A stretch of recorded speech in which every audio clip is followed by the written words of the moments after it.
Welcome, I'm Gloria. Tonight, I will share with you a story as soft as a whispering wind, yet as powerful as a mother's gentle embrace in the quiet of night. This is not just any ghost story, it's a tale of love, protection, and unseen strength guarding the most vulnerable. A story of the Lady in Grey, a spirit who brought not fear, but tenderness, warmth, and safety to the Bell family, especially their daughter Betsy. Step with me into a world of silence, peace, and invisible embraces, and let the gentle whisper of this legend lull you into calm. This is the Bell Witch, or a gentle vigil. The Bell Witch, or a gentle vigil.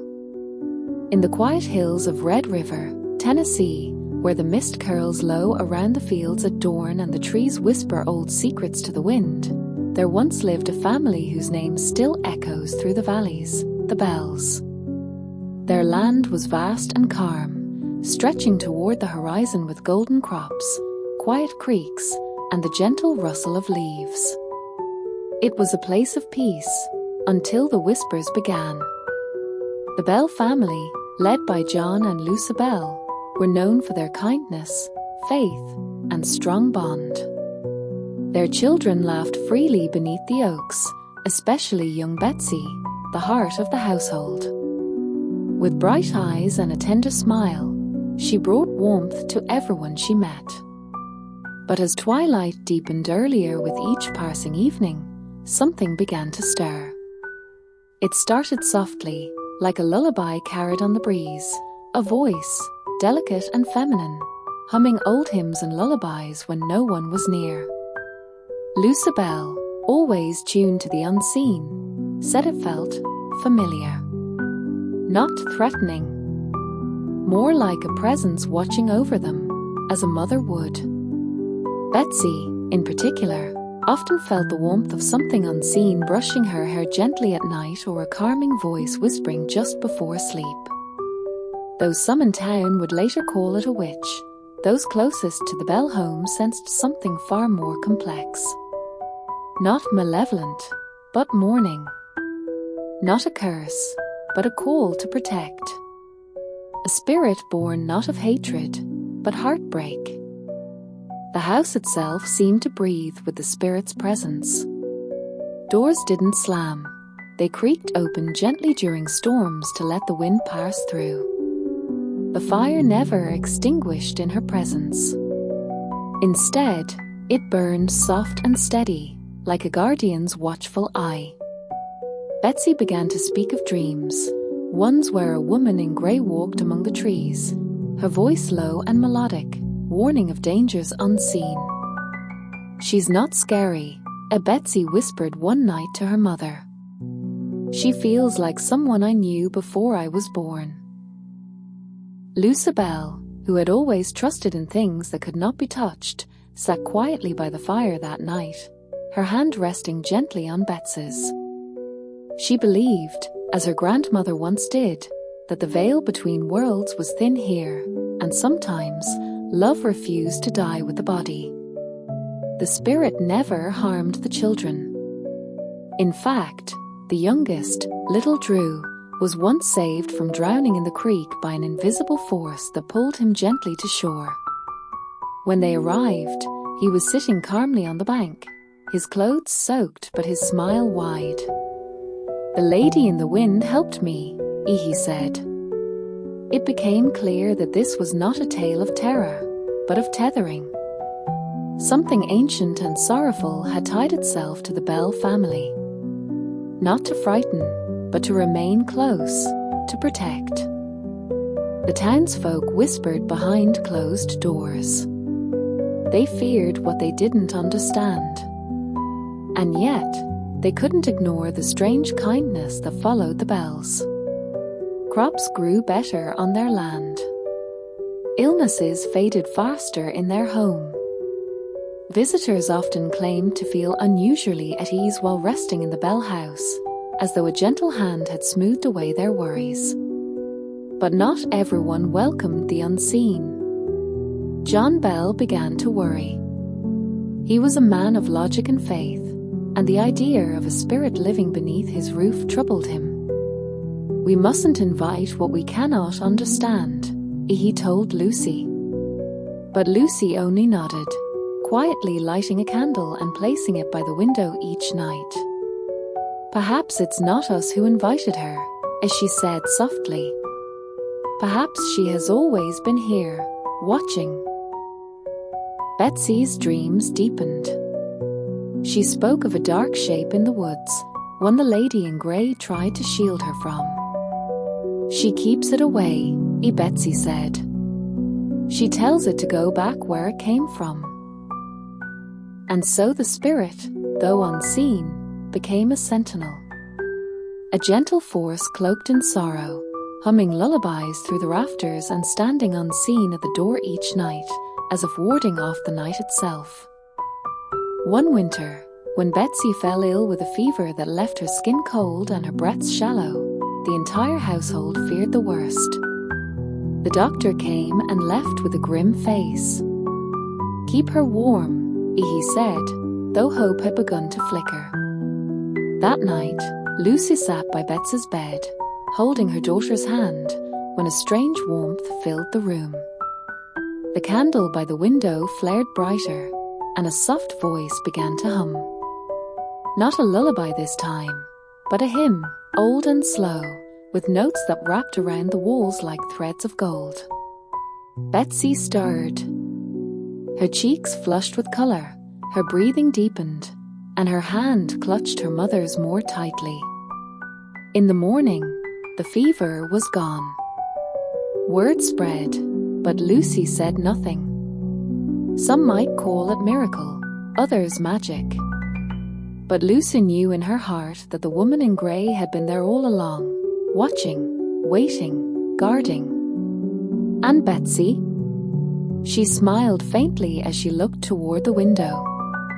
"She stayed with me all night. She held my hand when it hurt the most." Spring brought renewal. The flowers bloomed earlier that year, the wind gentler, the air clearer. It was as though the land itself was sighing in relief. Yet the spirit remained. She never showed herself to everyone, only to Betsy in her dreams, or in quiet moments when Lucy walked alone by the trees. Sometimes a shadow would follow just behind, flickering like candlelight. Sometimes a melody would rise from the silence like breath in the air. Lucy began to leave small offerings at the edge of the woods, her grandmother's way of saying thank you to the unseen. A sprig of lavender, a folded prayer, a piece of warm bread. And always, the offering was gone by morning. The darkness in the woods still lingered, but it never crossed the boundary of the Bell Land.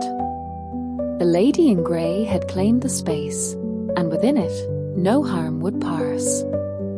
It was not a haunting. It was a vow. One evening, as twilight painted the sky in lavender and gold, Betsy stood by the garden fence, humming a tune the lady in grey had taught her in a dream. It was slow and soft, with notes that seemed older than time. The melody stirred the leaves, made the fireflies dance, and for a brief moment, the air shimmered with something unseen. Lucy watched from the porch, hands folded gently in her lap. She no longer questioned the presence, she embraced it. Whatever walked with them in silence brought more comfort than fear. That night, the melody returned, drifting through the house, even though no lips sang it aloud. John Bell, once skeptical, now simply listened, his heart heavy with things he couldn't explain. "I don't believe she means harm," he whispered to Lucy, and Lucy only nodded. The silence between them was full of meaning, of trust placed in the invisible. For not all guardians wear armor. Some wear sorrow. Some wear the wind. As Betsy grew older, the dreams deepened. She saw flashes of another time, a woman walking barefoot through morning mist, her dress trailing across moss and roots. She spoke to the wind, to the birds, and to something unseen behind her, always behind. She was once like me, Betsy told her mother one morning. But something took her away. Now she's looking after me so it doesn't happen again. Lucy brushed the hair from Betsy's brow. Then she must have loved very deeply. Sometimes at night, Betsy would wake to find her room already warm, the quilt pulled gently to her chin. Once, when thunder cracked across the sky and lightning danced near the barn, the wind circled the house like a ribbon, but inside all remained still, peaceful. I think she walks the halls, Betsy whispered. Like a mother checking in. There was a boy, Joshua Gardner, who loved Betsy. They would walk together near the river, skipping stones and dreaming about the future. The spirit watched them, quiet and unseen. Betsy once saw a shimmer in the water, a reflection that didn't match the sky. A woman in grey, smiling faintly, nodding, approving. But not all hearts are kind. A man named Powell, older and bitter, set his eyes on Betsy with a strange obsession. Though he never touched her, the air around him felt wrong, cold and coiled like a snake. Each time he came near, something would interrupt, doors closing, wind rising, lanterns flickering out. Once, his horse reared for no reason, sending him tumbling into the dirt. He left the bells alone after that. Lucy never said it aloud, but in her prayers she thanked the one who walked unseen. You see the darkness, she whispered, and you do not let it in. One summer afternoon, Drew Bell wandered too far into the woods, chasing a rabbit into the deeper brush. The forest thickened, shadows growing strange and tall. He called out, but no one answered. Then he heard her voice, soft and low, singing the same lullaby Betsy often hummed. He followed the sound and found himself gently guided by a cool breeze, almost like a hand at his back. It led him to a clearing where sunlight fell in golden stripes. And there, at the edge, stood a shape. Not quite solid, not quite light. A woman's outline, with long hair moving like mist. She pointed back toward home. When Drew returned, his knees muddy and face flushed, he said, as she showed me the way. Lucy kissed his brow and closed her eyes. The spirit was not bound by one child, but by the entire family. She had become part of them, a story sewn into their days and dreams. As the years passed, the stories spread beyond Red River. People came from other towns, some to mock, others to witness. They called it witchcraft, some called it nonsense. But those who stayed long enough felt it, a warmth that was not from the hearth, a presence that made the night feel safe. John Bell aged quietly, the weight of mystery heavy upon him. He had once resisted the spirit's existence, but in time, he came to see her not as a threat, but as a lesson in humility.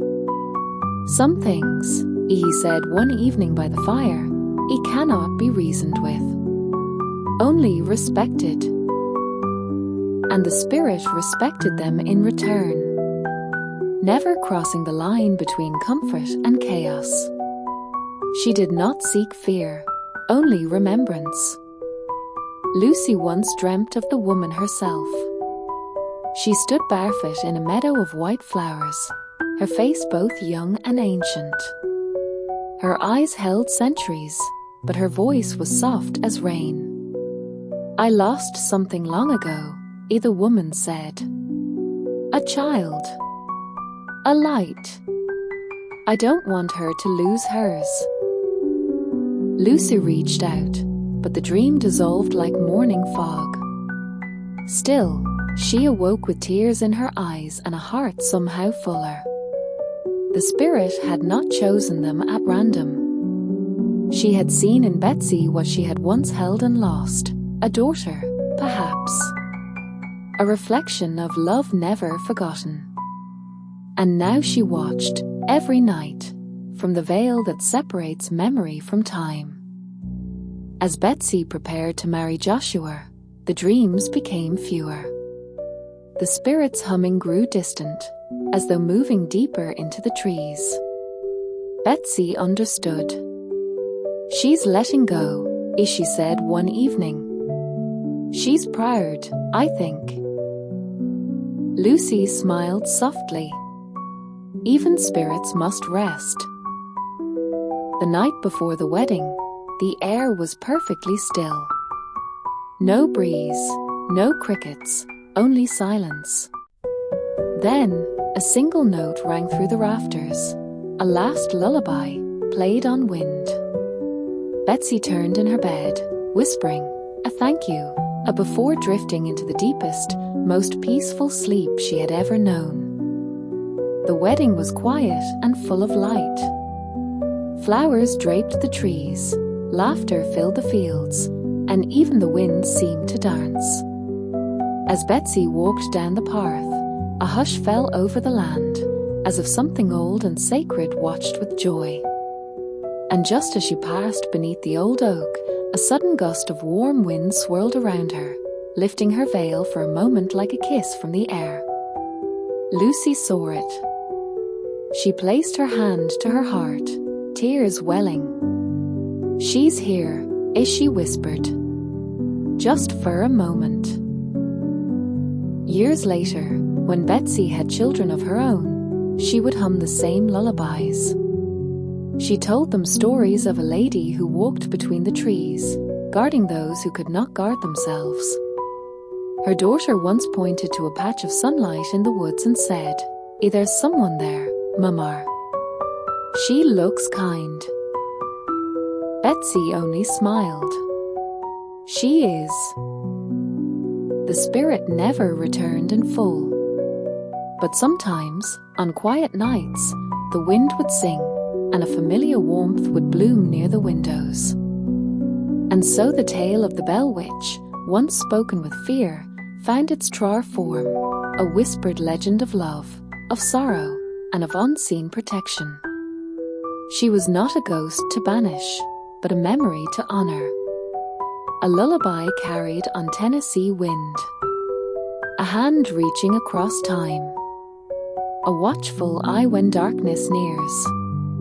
And above all, a promise that where love once lived, it never truly fades. So rest now. Close your eyes. Let the wind sing you to sleep. The lady in grey still walks among the trees. And tonight, she watches over you.